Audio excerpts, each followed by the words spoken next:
Trump, en la práctica, aceptó las condiciones de Irán. Netanyahu se ha colocado a sí mismo en una situación terrible. Los misiles iraníes estaban listos para ser lanzados. Si Netanyahu obedece a Trump, pierde. Si no lo obedece, humilla a Trump. Irán no reabrirá el estrecho de Hormuz a menos que la otra parte cumpla sus compromisos. No confiamos en Trump. No creo que nadie en este planeta confíe en él. Si Trump cumple, nosotros ganamos. Si no cumple, también ganamos. Pero todavía quedan dos preguntas clave. ¿Qué obtuvo exactamente Irán de Estados Unidos? ¿Y por qué, según Marandi, el ataque israelí contra Beirut obligó a Trump a retroceder? Escuchen la respuesta completa a continuación.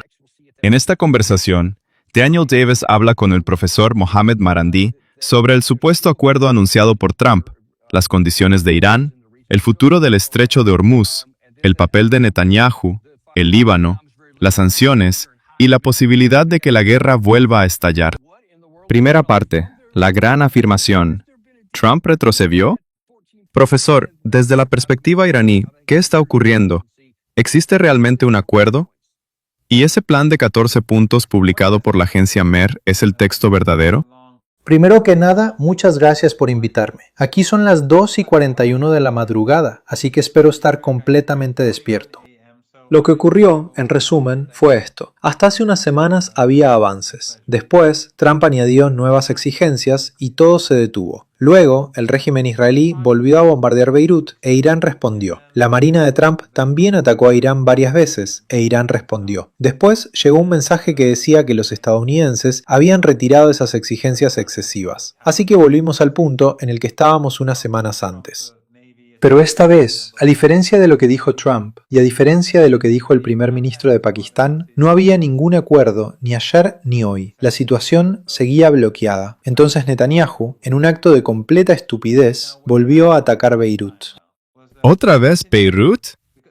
Exactamente. E Irán dijo, vamos a responder. Trump estaba desesperado por evitar que eso ocurriera. En mi opinión, la razón principal era la crisis económica y la crisis energética que se aproximan. Trump no quería que Irán atacara porque eso podía abrir otra etapa larga de estancamiento.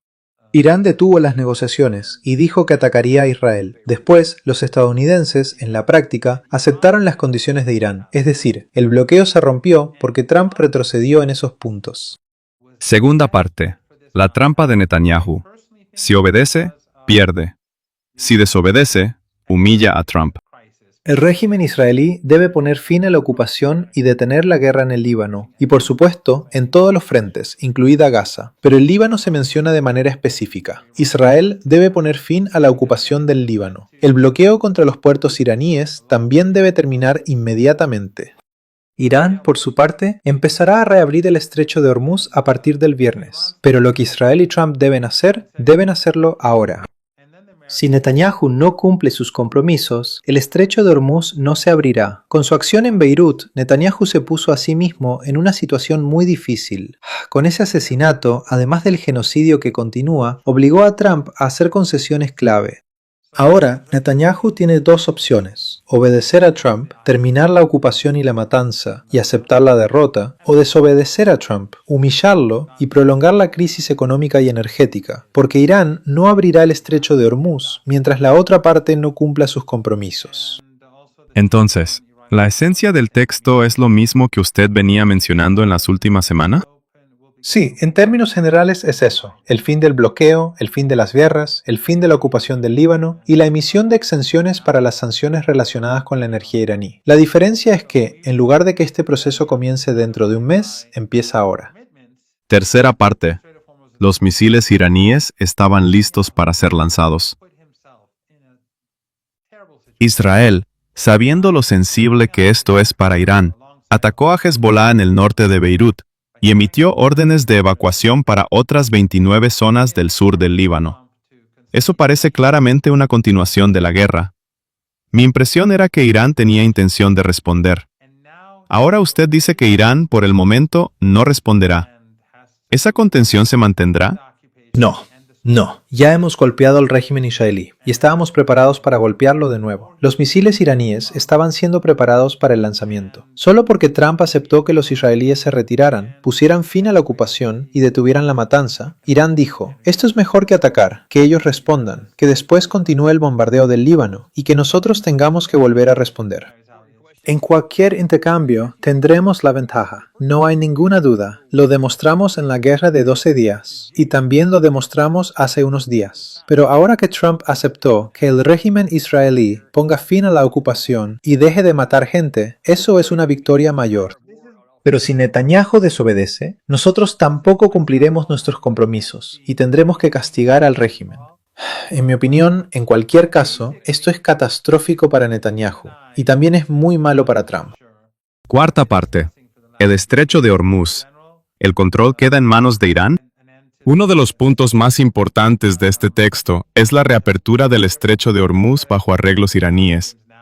Trump había dicho que Irán no tendría el control, que no habría peajes, que no se cobraría ninguna tarifa y que el estrecho estaría completamente abierto. Pero este texto dice que la reapertura se hará bajo arreglos iraníes. El problema está precisamente ahí. ¿Qué significa arreglos? ¿Quién los define? Lo que yo sé es que Irán mantendrá el control del estrecho de Hormuz y cobrará tarifas a los barcos. Quizá no se llamen peajes, porque eso podría crear problemas desde el punto de vista del derecho internacional. Así que se presentarán como tarifas por seguro, seguridad y protección ambiental. Pero en la práctica será lo mismo, solo con otro nombre. ¿Hasta dónde usted sabe? ¿Trump aceptó esto? ¿Firmó un documento o está por firmarlo? Sí. Pero no confiamos en Trump, no confiamos en el régimen de Trump. No creo que nadie en este planeta confíe en él. Ni siquiera creo que el pueblo estadounidense confíe en él. Por eso no estamos elevando nuestras expectativas. Pero si él no cumple, nosotros ganamos. Si cumple, también ganamos. En cualquier caso, su retirada será recordada en la historia, y la obediencia o la desobediencia de Netanyahu también serán recordadas. Quinta parte. Los fondos iraníes bloqueados. $12,000 millones por adelantado. Otro punto que aparece en el texto es algo que Trump rechazó claramente hace apenas unos días. Le preguntaron si liberaría dinero por adelantado, si desbloquearía fondos congelados o aliviaría las sanciones. Él dijo, no, absolutamente no. Si después se comportan bien, tal vez. Pero según el texto que vimos, $12,000 millones de un total de $24,000 millones deben liberarse por adelantado, y los otros $12,000 millones durante el periodo de 60 días. ¿Eso forma parte del acuerdo? Sí, aunque no conozco todos los detalles, porque esto pertenece a las últimas horas. Pero lo que sé es que Irán recibirá alrededor de $12,000 millones al comienzo. Ese dinero es de Irán, es dinero que fue robado y confiscado. En última instancia, durante este periodo deben devolverse todos los activos iraníes, que suman alrededor de 24 o 25,000 millones de dólares. ¿Y qué sabes sobre la cláusula de $300,000 millones para costos de reconstrucción, es decir, algo parecido a reparaciones? No conozco los detalles de esa cláusula. Sexta parte. Las principales condiciones de Irán en el supuesto texto del acuerdo. Según el texto publicado, el primer punto es el cese inmediato y permanente de la guerra en todos los frentes, con una mención explícita al Líbano. Este punto es muy importante porque Israel atacó hoy al Líbano y emitió órdenes de evacuación para otras 29 zonas del sur del Líbano. Eso significa que, aparentemente, Israel no tiene intención de detenerse. Si no ocurre algo serio antes del 19 de junio, no habrá acuerdo, porque para la parte iraní, este es el punto número 1, y hay una razón para que sea el punto número 1.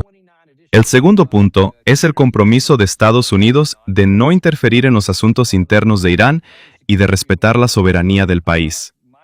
Otro punto es el levantamiento completo del bloqueo naval en un plazo de 30 días. Después aparece el compromiso de Estados Unidos de retirar sus fuerzas de los alrededores de Irán. Este punto necesita interpretación. ¿Significa una retirada de toda la región?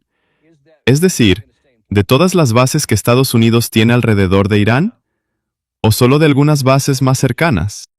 Después se plantea la suspensión de las sanciones sobre la venta de petróleo iraní, los ingresos petroleros, los productos petroquímicos y sus derivados.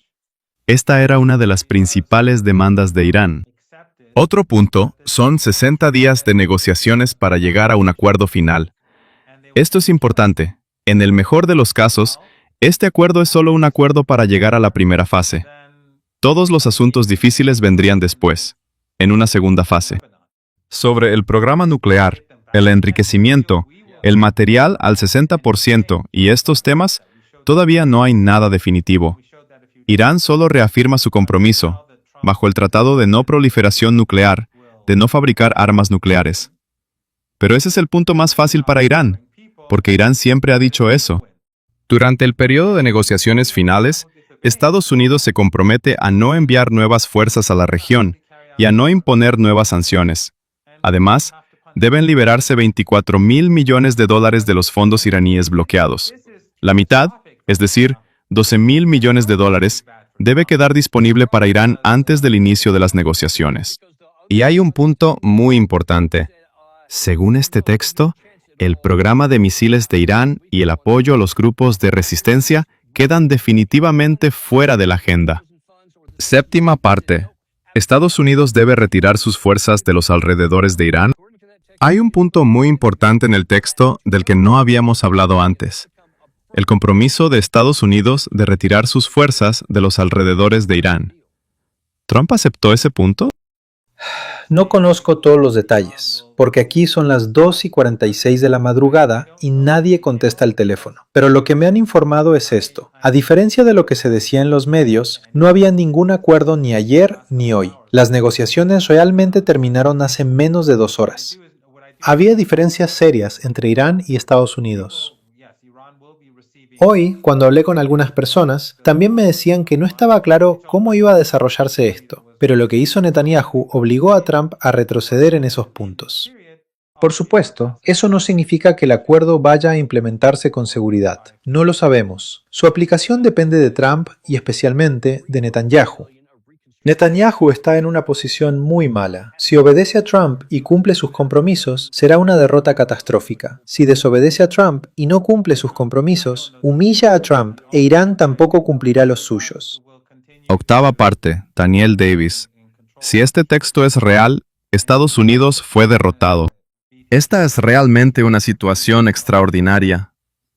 El 27 de febrero, Irán estaba en una posición estratégica más débil. Pero ahora, si incluso una parte de este texto se implementa, todo se habrá invertido. Personalmente, sigo siendo profundamente escéptico de que este acuerdo llegue a firmarse el viernes. Hay muchas formas en que todo puede salir mal. Si estos términos se publican, Trump enfrentará una enorme presión de sus propios seguidores. ¿Cómo te rendiste ante Irán? ¿Cómo entregaste estas concesiones? ¿Cómo ganó Irán? No sé cómo puede retroceder de todo lo que dijo antes. Pero hay que recordar que el tiempo corre. La crisis económica y la crisis energética se acercan. Última pregunta. ¿Es justo decir que, desde la perspectiva iraní, si Trump firma, perfecto, y si no firma, Irán seguirá luchando y resistiendo hasta que la presión económica obligue a la otra parte? Exactamente. Novena parte. Las amenazas iniciales de Trump y un resultado que terminó al revés. Comparemos lo que Trump decía al comienzo de la guerra con lo que hoy aparece sobre la mesa. Vamos a destruir sus misiles y arrasar su industria misilística. Será totalmente destruida. Vamos a aniquilar su marina. Vamos a garantizar que los grupos terroristas proxy de la región ya no puedan desestabilizar la región ni el mundo, ni atacar a nuestras fuerzas. Y vamos a garantizar que Irán no obtenga un arma nuclear.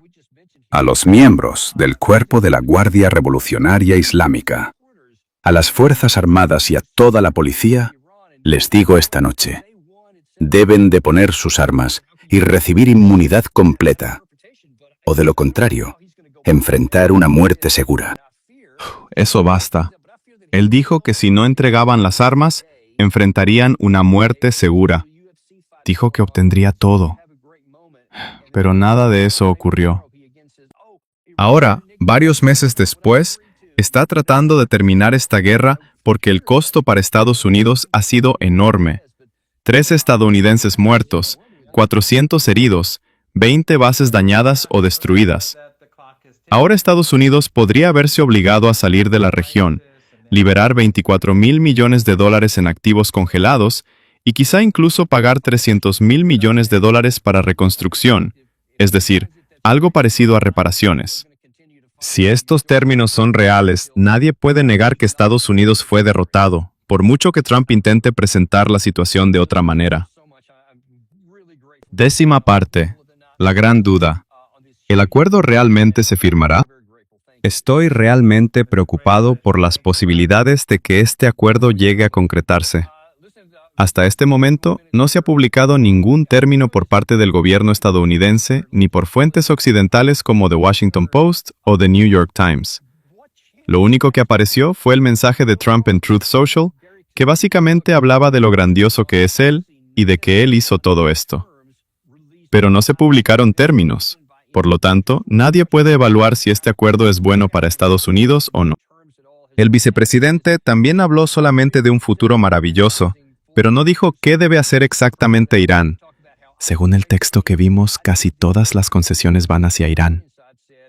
Irán recibe sus activos congelados, algo que quizá nunca habría recibido si Estados Unidos no hubiera entrado en la guerra.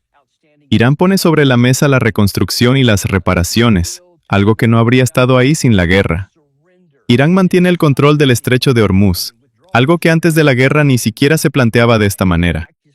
Y si Trump no acepta todo esto, él mismo queda en violación del acuerdo, y como consecuencia, Irán tampoco cumplirá sus compromisos.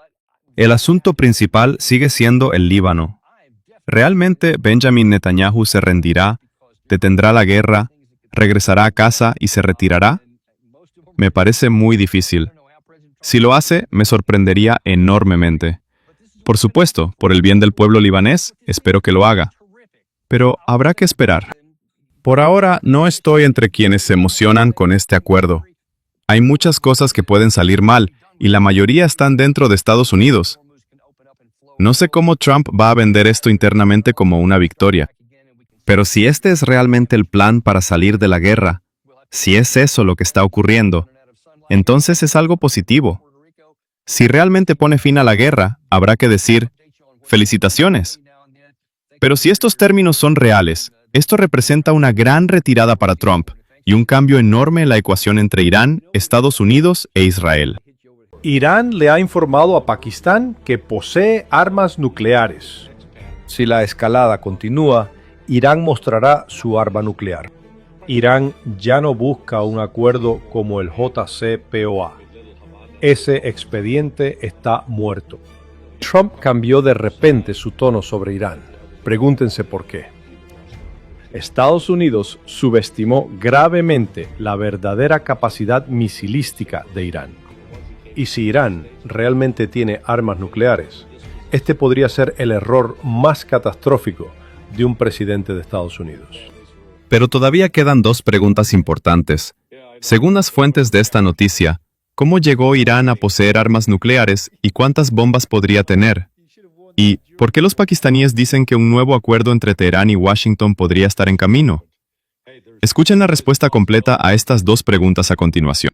El invitado de esta conversación es Larry Johnson, analista de seguridad y exfuncionario de inteligencia de Estados Unidos. Parte 1. La afirmación impactante sobre la capacidad nuclear de Irán. Quiero volver otra vez a la misma historia de la que hemos hablado en los últimos días. Es decir, el tema de las armas nucleares y la posibilidad de que Irán tenga armas nucleares. Justo ahora estaba hablando con Pepe sobre este asunto. Él me dijo el nombre de la fuente. No estoy bromeando, lo hablamos en vivo. La fuente es conocida. Lo que yo entiendo es que la exigencia de los iraníes, antes que nada, es esta: que ya no haya negociaciones nucleares. Ellos ya no quieren hablar sobre el programa nuclear, ¿correcto? Correcto. Ese expediente está muerto. En su forma más simple, ellos ya no quieren un acuerdo sobre el programa nuclear. Ningún acuerdo nuclear. Nada parecido al JCPOA. Y si la tensión escala, ellos mostrarán el arma nuclear. Esa es la forma más sencilla de expresar el asunto. Y recuerda, esto no es solo lo que dice la fuente pakistaní. Los iraníes lo dijeron, y Estados Unidos interceptó esa conversación. Creo que también hablamos de eso anoche. Después de nuestra conversación anterior, confirmé que esa llamada se había realizado por una línea no segura. Sí, Y creo que fue una elección deliberada por parte de Irán y Pakistán, porque querían asegurarse de que Estados Unidos escuchara esas palabras, sin que ellos mismos tuvieran que decirle directamente a Estados Unidos lo que se había dicho. De esa manera, Washington entendía qué se decía realmente entre ellos cuando Estados Unidos no estaba en la sala. en nuestras últimas conversaciones hablamos de lo que dijeron las fuentes. Ahora quiero pedirte que vayas un poco más allá de la fuente y que, basándote en las personas con las que has hablado, hagas una estimación. ¿De dónde crees que Irán obtuvo esa arma? ¿Cuántas ojivas podría tener? Y sé que también hay distintos niveles de armas nucleares. Algunas son más pequeñas y tienen un efecto más limitado, algo que quizás se llamaría arma nuclear táctica. Sí, lo que se llama un arma nuclear táctica, aunque yo considero que ese concepto es un poco absurdo. No es como si estuviéramos hablando de una explosión pequeña. Incluso eso es más grande que lo que explotó en Hiroshima y Nagasaki. Y no creo que encuentres a alguien en Hiroshima o Nagasaki que diga, eso fue solo una pequeña explosión. Entonces, ¿cuál es tu estimación? ¿De dónde la obtuvieron y cuántas ojivas tienen? Sé que esto ya es tu estimación, más allá de la fuente.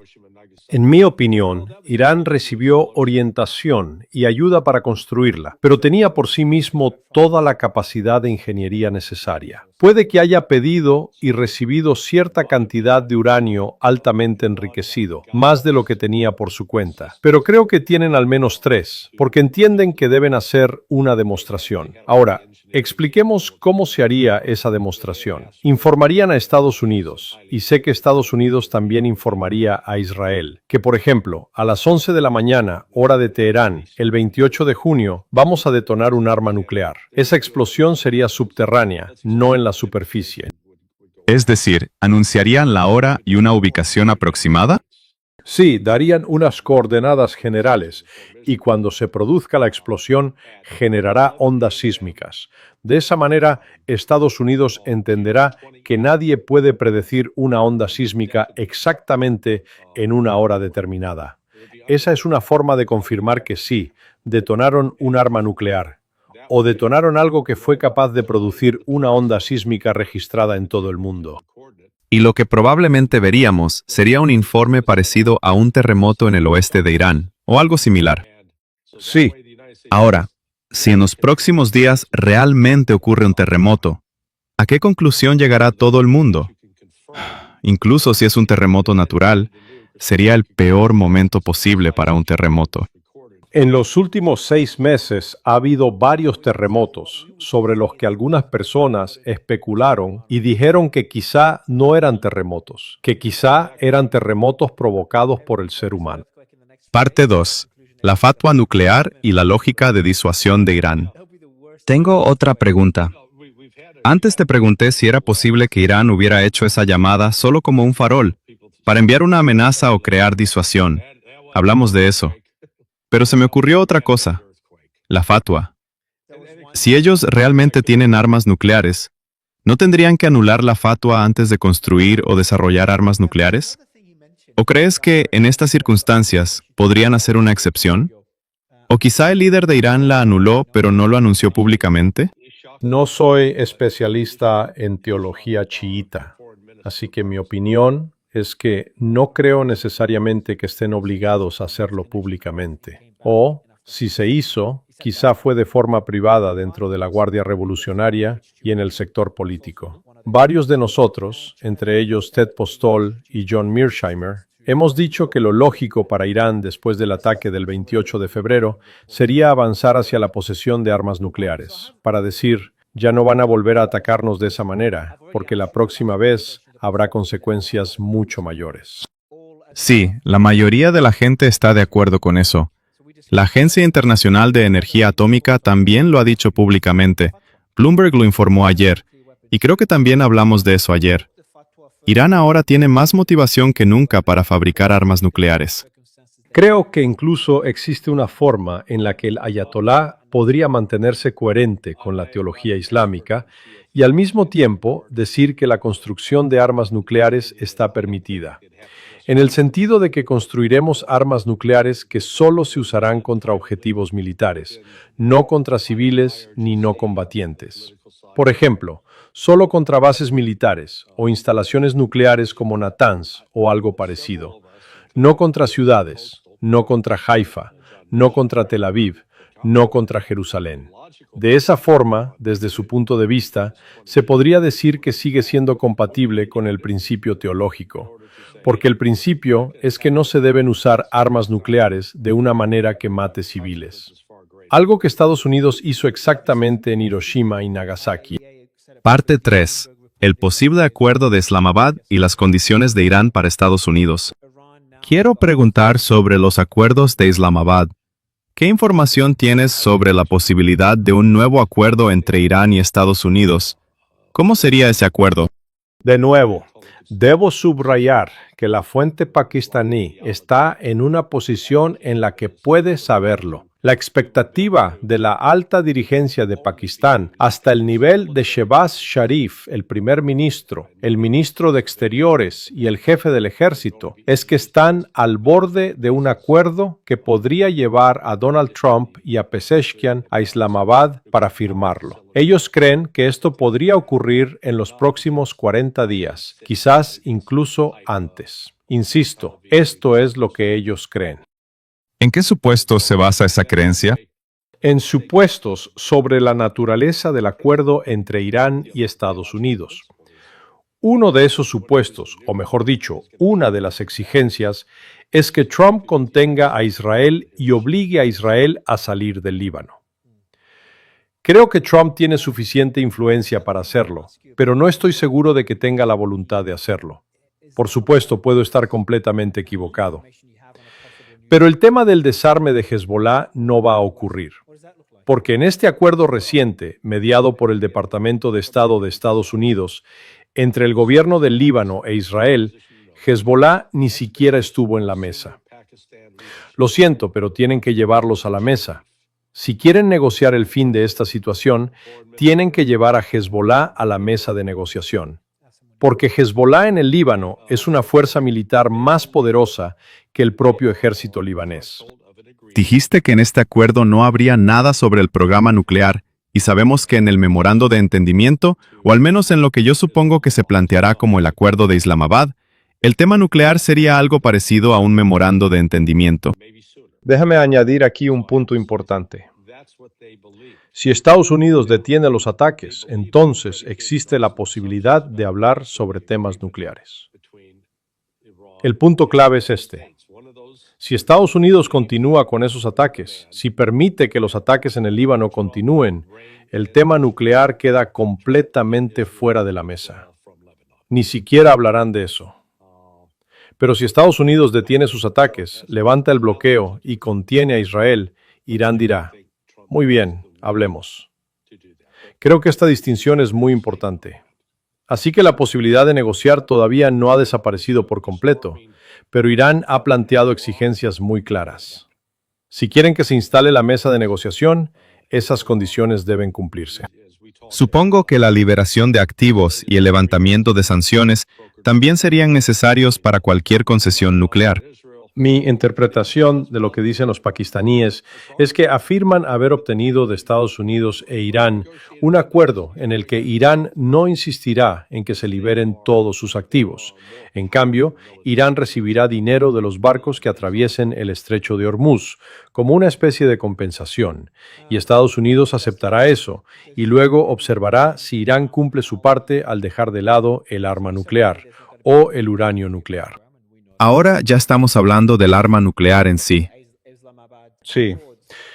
Y el punto importante, del que también hablamos anoche, es que Robert Barnes confirmó que al menos en lo que respecta al gobierno de Trump, ellos creen completamente lo que Pezeshkian le dijo a Sharif y que luego Dar transmitió a Marco Rubio.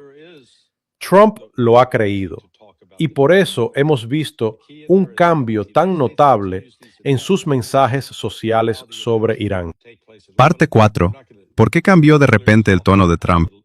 Ahora Trump aparentemente se ha vuelto muy cordial con la parte iraní. ¿Lo escuchaste? Sí, incluso dicen que tienen algo en común. Ninguno de los dos bebe alcohol. Así que no se van a sentar juntos a vaciar una botella de whisky escocés. Le preguntaron a Trump, la operación Epic Fury mató al padre, la esposa y el hijo de Mashabakam. Trump dijo, no soy la persona más querida por él, pero probablemente es un tipo profesional.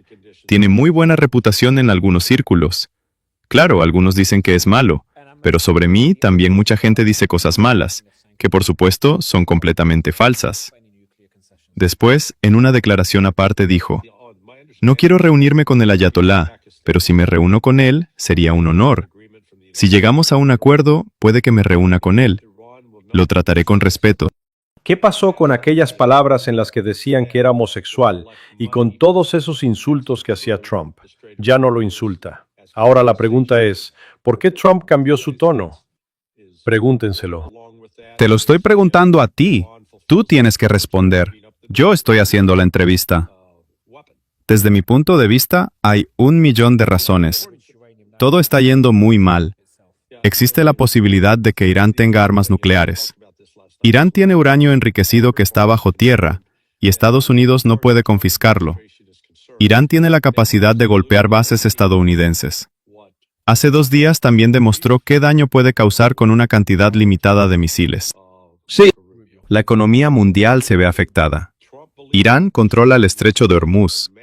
Cuando comenzó esta guerra, si me hubieras dicho que Estados Unidos no podía derrotar militarmente a Irán, o que las bases estadounidenses serían destruidas y devastadas, te habría tomado en serio. Pero con la imagen mental que tenía del ejército estadounidense, todavía pensaba que Estados Unidos era el hegemón de la región. Un presupuesto militar enorme, portaaviones, una imagen de poder construida durante décadas. Yo sabía que Irán ganaría estratégicamente, pero no esperaba que Irán conservara tantas capacidades y causara semejante daño a las bases estadounidenses. Para mí, ese fue el mayor shock. Así que sí, esto incluso supera el peor escenario que imaginaba para Trump en los primeros días de la guerra. No creo que tenga opción. Y si Irán realmente tiene armas nucleares, probablemente sea el error más catastrófico de cualquier presidente de Estados Unidos en la historia. Parte 5. El error de inteligencia de Estados Unidos e Israel sobre Irán. No está mal recordarlo, no quiero presumir, pero lo bueno de Internet es que cuando dices algo, queda ahí, y la gente puede volver y verlo. Desde el principio, yo decía que Occidente había subestimado gravemente la capacidad de misiles balísticos de Irán. Irán estaba en una posición mucho más fuerte de lo que Occidente imaginaba. La capacidad de Irán para dañar a Estados Unidos era considerable. Muchos decían lo contrario. Sí, y no es porque yo tenga una visión extraordinaria, o sea, muy inteligente. Simplemente puedo sumar y restar, y sé cómo recopilamos inteligencia. La última vez que lo revisé, y aquí no estoy revelando información clasificada, realmente no teníamos la capacidad de atravesar la Tierra y ver dentro de una estructura enterrada a 800 metros bajo tierra, y saber qué hay allí, qué hacen o cuántos misiles tienen. No tenemos esa capacidad.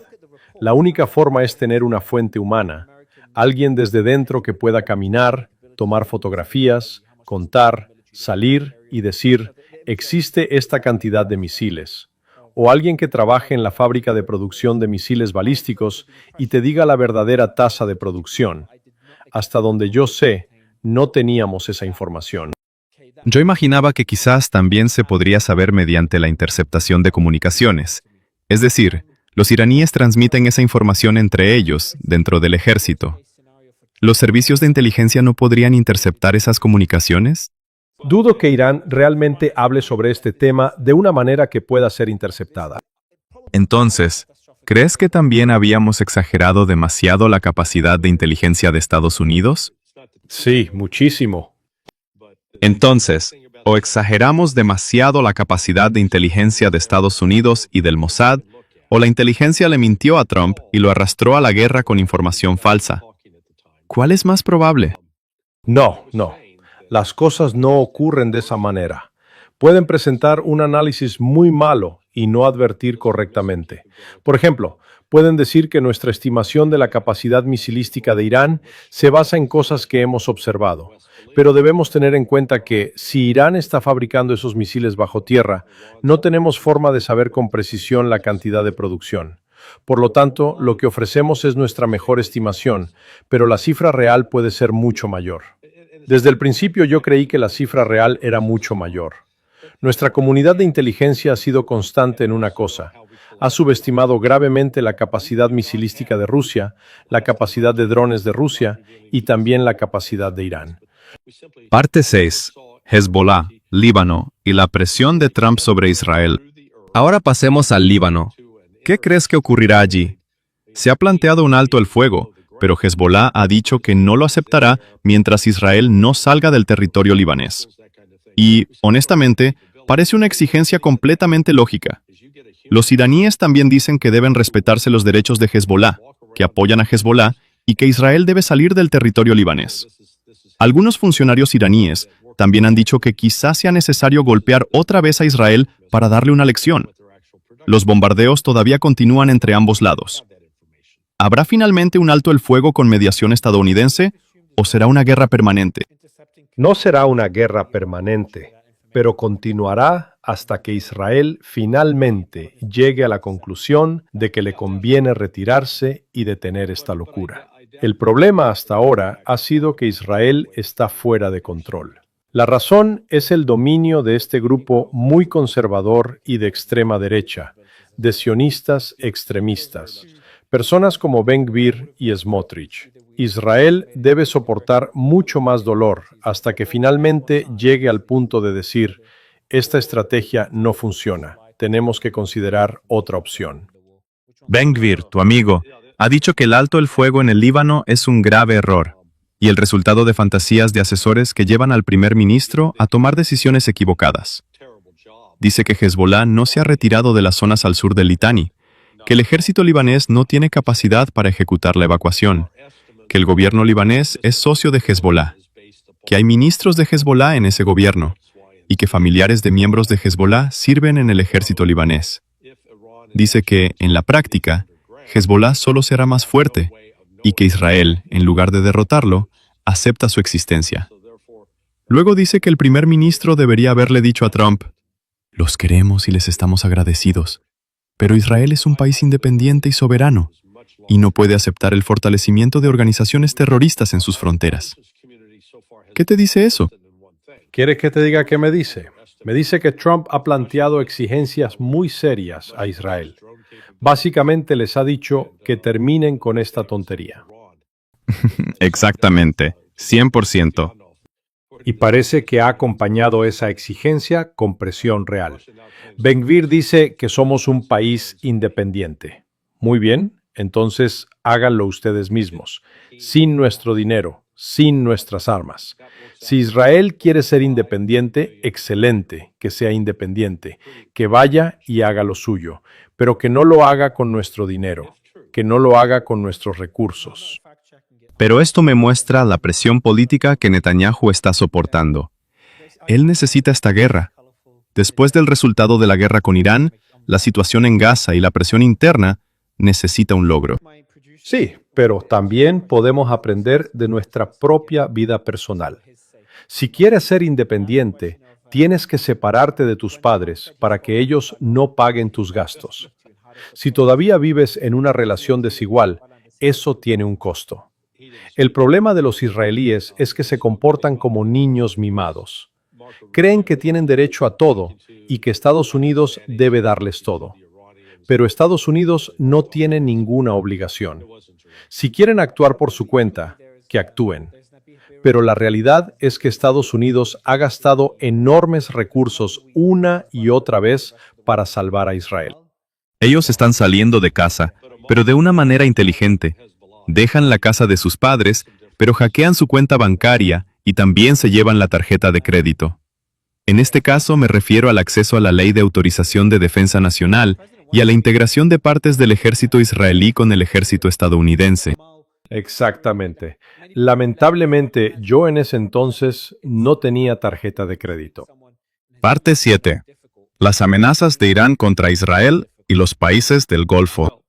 Esta también es una declaración de un funcionario iraní. Dice, desde mi punto de vista, un bloqueo marítimo es como una guerra. Trump a veces usa fuegos artificiales para presionar a Irán, pero nosotros respondemos. Si los sionistas hubieran atacado los suburbios de Beirut, habríamos lanzado misiles sobre los territorios ocupados del norte con una intensidad varias veces mayor que la de la guerra de 40 días. Hoy escuché de una fuente que los estadounidenses vieron, a través de sus satélites, que Irán había movido una capacidad de fuego considerable para cumplir su amenaza y atacar a Israel. Es decir, no era un farol. Irán iba muy en serio y había colocado sus lanzadores de misiles en posición. Sí, Trump llama a Netanyahu, y esto encaja con esa misma narrativa. Ese mismo funcionario iraní dijo, si hoy no defendemos a nuestros aliados, mañana nadie vendrá a ayudarnos. Tenemos la mano en el gatillo. El emir de Qatar y el príncipe heredero saudí se han ajustado a las realidades. Pero Emiratos, Bahrein y Kuwait todavía creen que el poder de Estados Unidos seguirá siendo el de antes. No deben pensar que, si continúan por este camino, los dejaremos tranquilos después de la guerra. Esa es una frase muy aterradora para cualquier país del Golfo. pero es una frase real.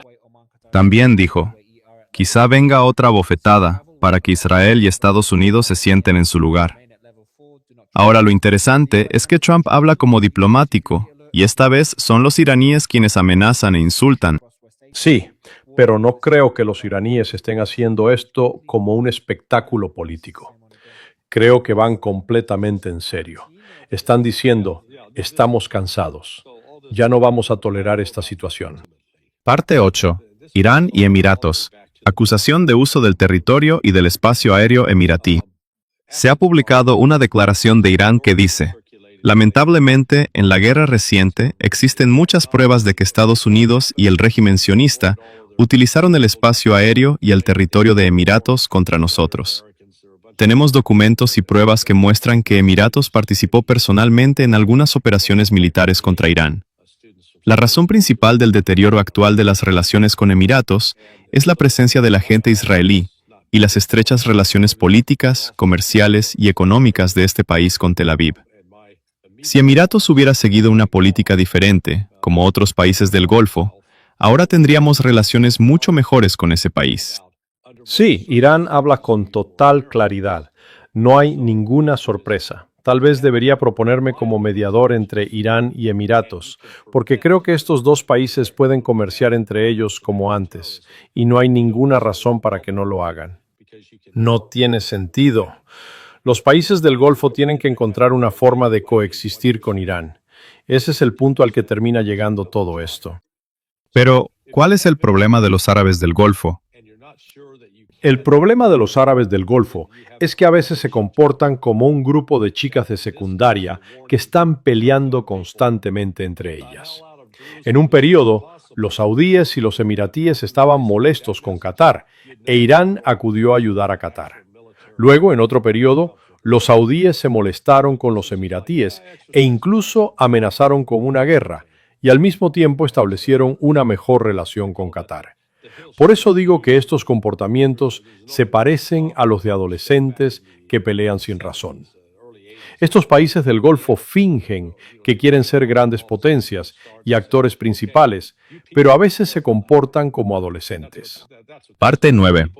Alertas de seguridad de Estados Unidos en la región. ¿Señal de guerra o precaución habitual?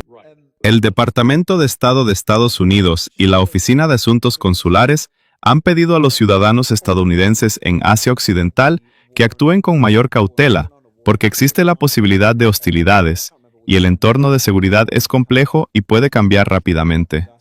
Bahrein, Israel, Cisjordania, Jordania, Kuwait, Omán, Qatar, Arabia Saudita y Emiratos están en nivel 3, reconsiderar el viaje.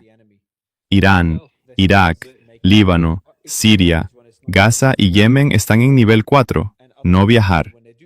La Embajada de Estados Unidos en Jerusalén también emitió una alerta de seguridad y pidió a los ciudadanos estadounidenses que tengan más precaución en toda Asia Occidental. ¿Estas alertas son normales o son señal de algo más importante? Conozco este tema de cerca. Su origen se remonta al atentado contra el Pan Am 103. Después de ese atentado, surgieron versiones de que el gobierno de Estados Unidos tenía información interna, que sabía que algo así iba a ocurrir, que advirtió a su propio personal que no subiera al avión, pero no advirtió a otros estadounidenses. En una situación así, el problema es, ¿cuándo debes advertir a los estadounidenses? Si tienes información confiable y puedes impedir un acto terrorista o violento, no necesariamente la haces pública porque puedes impedirlo. Pero esos casos tal vez ocurren en 1 o 2% de las veces. Si tienes información y no estás seguro de poder impedir lo que va a ocurrir, tienes la obligación de advertir. En este caso, la alerta no dice, salgan de Jerusalén lo antes posible. Si el mensaje fuera ese, entenderíamos que estamos al borde de un conflicto militar real. Pero esta alerta solo dice, tengan cuidado. Yo la llamo una advertencia de tengan cuidado allá afuera. O sea, como el letrero de cuidado piso mojado en un supermercado, varias horas después de que el agua ya se secó. Más o menos.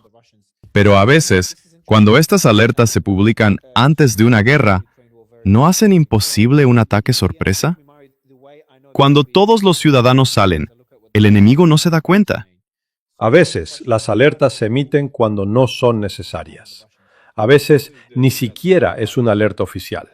Los servicios de inteligencia de otros países ven que los estadounidenses aparentemente se están preparando para algo.